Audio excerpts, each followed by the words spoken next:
شیطان الرجیم بسم اللہ الرحمن الرحیم۔ جبران ناصر صاحب ہار گئے، عدالت کا فیصلہ آ گیا، وہی ہوا جس کا ڈر تھا۔ ویڈیو شروع کرنے سے پہلے میری درخواست ہے کہ آپ اگر میرے چینل پر نئے آئے ہیں میرے چینل کو سبسکرائب ضرور کیجیے تاکہ ہمارا آپ کا رشتہ آنے والی ویڈیوز میں بھی قائم رہے۔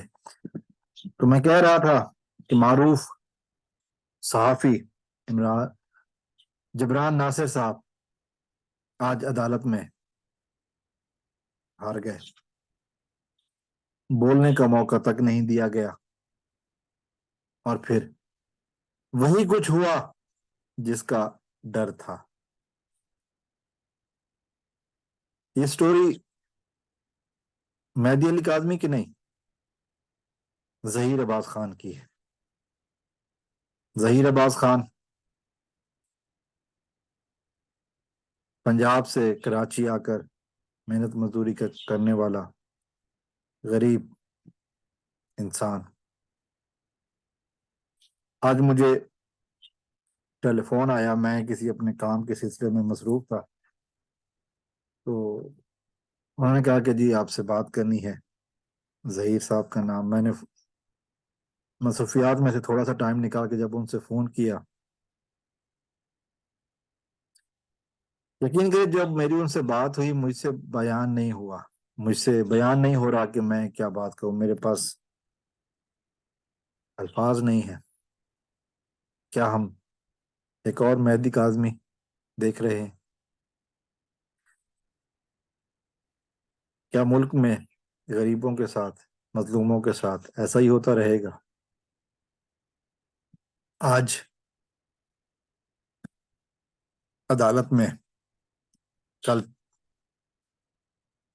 پیشی تھی،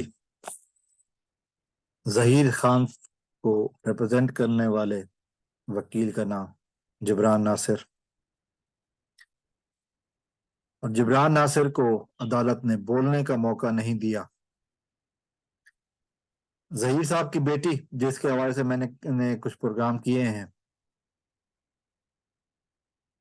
عدالت نے کے سامنے یہ کہا گیا کہ جی بچی کا بیان ہو چکا ہے، 164 کا بیان ہو چکا ہے، اور وہ بچی کو عدالت میں آنے کی ضرورت نہیں ہے، اور عدالت نے جبران ناصر صاحب کو بولنے کا موقع دیے بغیر کیس خارج کر دیا۔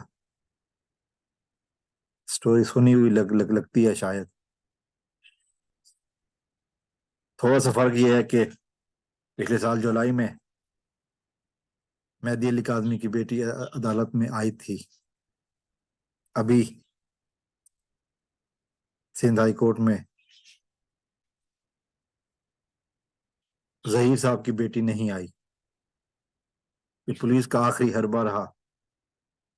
ایک دفعہ پھر سندھ پولیس کی مجرمان کے ساتھ ملی بھگت سامنے آئی۔ کون انصاف دے گا مظلوم باپ کو؟ کون اس ظلم کا ایک مداوع کرے گا؟ ظہیر صاحب جو بہت عرصے سے اپنی بیٹی کے لیے ٹھوکریں کھا رہے ہیں، وہی تو بولے گا۔ یہ انصاف کیوں نہیں ہوتا ہمارے ملک میں؟ کیوں ظہیر خان اور مہدی کاظمی جیسے افراد در در کی ٹھوکریں کھاتے رہیں گے؟ کیوں؟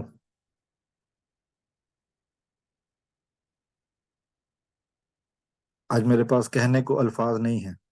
یقین کریں، میں جب سے میری ظہیر صاحب سے بات ہوئی ہے میں خود پریشان ہوں،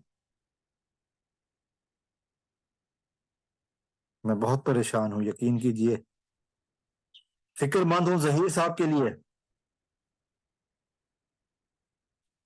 ظہیر صاحب کی صحت اور ان کی ہمت ٹوٹتی نظر آ رہی ہے۔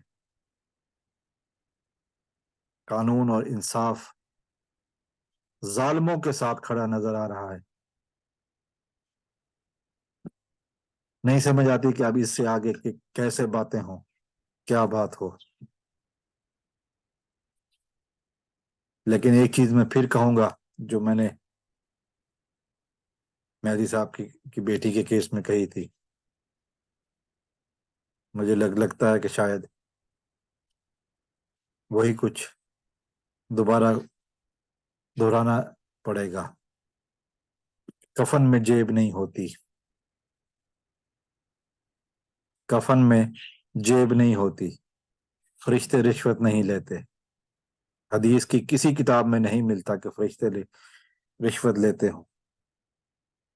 کفن، جیب والا کفن دنیا میں کہیں نہیں ملتا۔ جو بندہ خالی ہاتھ آیا ہے وہ اس نے خالی ہاتھ جانا ہے۔ زمین پر خدا بننے کی کوشش مت کرنا۔ بہت سو نے کوشش کی، خدا کے لیے انصاف ضرور کریں، جلد کریں، فوراً کریں۔ اللہ تعالیٰ سے دعا ہے کہ ظہیر صاحب کو جلد انصاف ملے۔ السلام علیکم ورحمۃ اللہ۔ پاکستان زندہ باد۔